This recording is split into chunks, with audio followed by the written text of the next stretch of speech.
All right, so let's take a look at my F4 fall risk calculator. I designed this to use with my patients so I could very quickly help them determine their risk of future falls.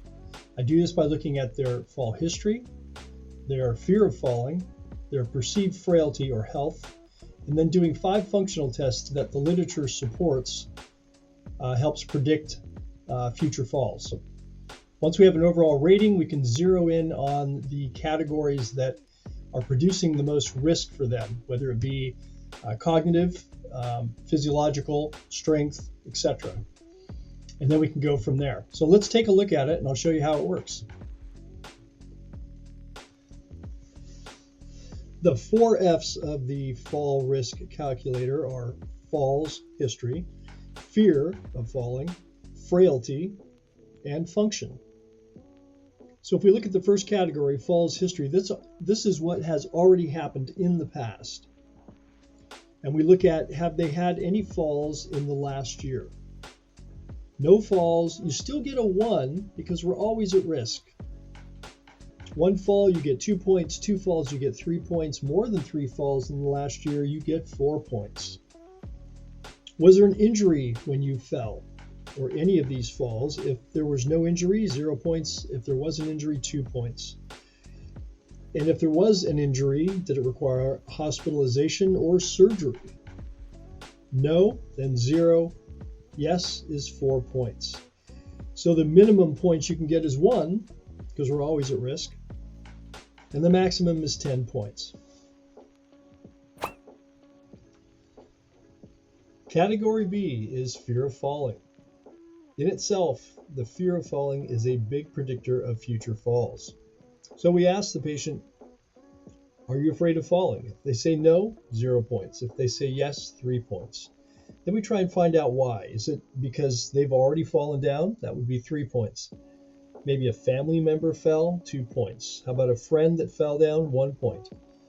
If they're concerned about their health status, their general fitness or other medical conditions, that's 5 points. Their social situation, do they live alone? Do they have stairs? Do they have pets? Things that put them at risk for falling, that's 4 points. If they just don't know why, if they don't have a reason, we just give them 0 points. So the range of points on this category is 0 points up to 8 points. Category C is frailty or perceived frailty. And this is the self-report subjective measure of how fit or robust or frail they perceive themselves as being. We can obviously drill down in this category and spend some time figuring out what the issues are. But the point of the F4 calculator is to get a quick assessment. And so we're going to ask the patient, how frail do you perceive yourself being? And if they say, I'm not frail, I'm very fit and robust, that's 0 points. I'm well and healthy, that's 1 point. I'm well, but I have treated disease like diabetes, heart disease, 2 points. I'm somewhat vulnerable. I'm a bit unhealthy. Get 3 points. I'm mildly frail.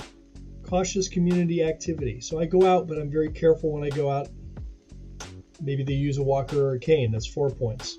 Moderately frail. Limited community activity. They really don't go out much. 5 points. Severely frail or homebound is 6 points. So again, the range for this category is 0 points up to 6 points. So we've gotten through the first 3 categories, which are falls history, fear of falling, and frailty.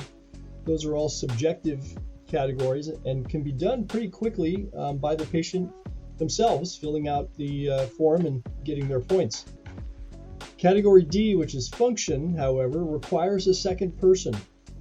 Doesn't have to be a physical therapist, doesn't have to be a doctor, can be a buddy or a friend or a family member, but you do need someone there to take measurements of distance and time and repetitions and for safety. So we really don't want someone taking a fall when they're measuring their fall risk. That kind of defeats the whole purpose. The tests that we're going to look at in this category are the timed up and go test, a test of gait speed or walking speed, single leg stance time on each leg, a chair sit to stand test for 30 seconds, how many repetitions, and an up and down off the floor one time independently. These things through the literature are shown to be predictors of fall risk, and they'll have their own points associated with them. It's either 1 or 0. If you pass all the tests, you get 0 points. If you fail each of these tests, you get 1 point each. Okay, I've gone through and filled this F-board calculator out to give an example. And let's go through and add it up and see what it means.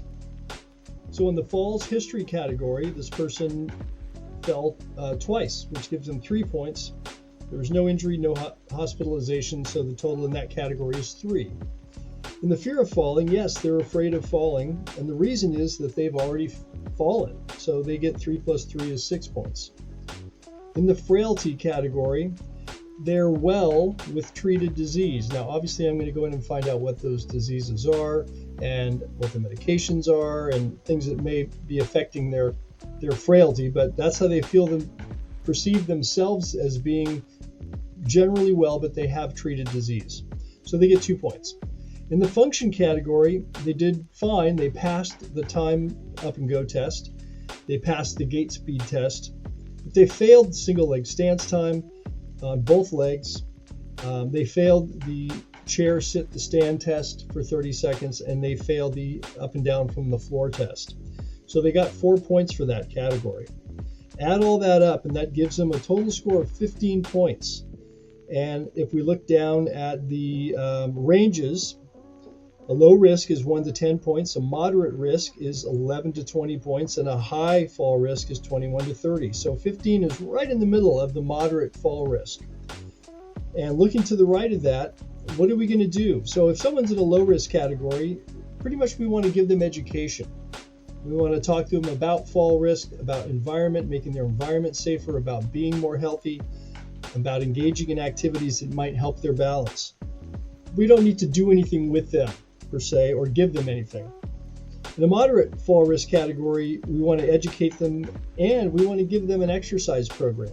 That may be a couple of visits to physical therapy. It may be a handout. It may be a link to this website so they can start doing the dynamic stability training program that will help reduce their fall risk.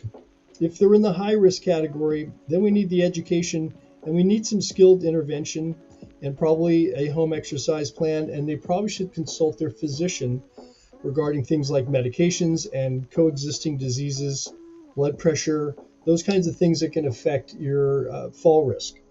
So we've gone through everything. The one category down on the left, dominant factors, A, B, C, or D. In this case, the highest score of 6 was in the fear of falling category, and they failed 4 out of the 6 functional tests. So I would say the concentration of their risk falls in their perceived fear of falling and their actual function. If we look at the functional tests, to break that down really quick, the timed up and go test, you will sit in a chair and I will say go, and you stand up and you have to walk 10 feet, which has been pre-measured, turn around and come back and sit down. If you can do that in basically 12 seconds or under, you're normal. Over that, there becomes a higher risk of falling. The gait speed test also has a range for males and females in different age categories. So we're going to measure 10 meters, or about 33 feet of walking, and find out their meters per second in their gait speed. And we have a table, so we can just very easily look at their age and their sex and go down that table and say pass or fail. Single leg stance also has a table for age-matched and sex-matched norms, so we can have them stand on one leg, give them 3 tries, measure how long they can stand on each leg, and put them in either a pass or a fail category for single leg stance. The chair sit to stand test, basically we have a chair that's 17 inches off the floor, which is kind of a normal like kitchen chair. And we start a stopwatch and say go for 30 seconds. And we see how many times they can stand up and sit down without using their hands in that time period. And again, there's a number for males and females in different ages for how many repetitions you should be able to do, which is a measure of quad strength and glute strength, basically.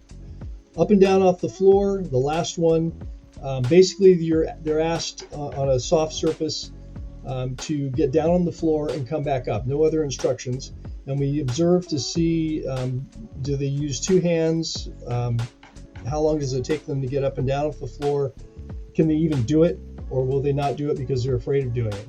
So that's how we score those. And there are separate sets of instructions that I give out for each one of those categories, so that anyone can actually administer the test once they understand the rules and what they have to measure and what they have to set up in advance.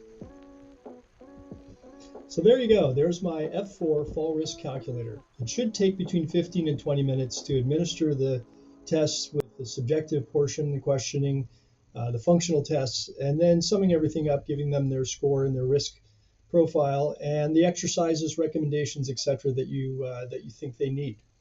If you like this video, please like, subscribe, and turn on notifications, and I'll see you in the next video.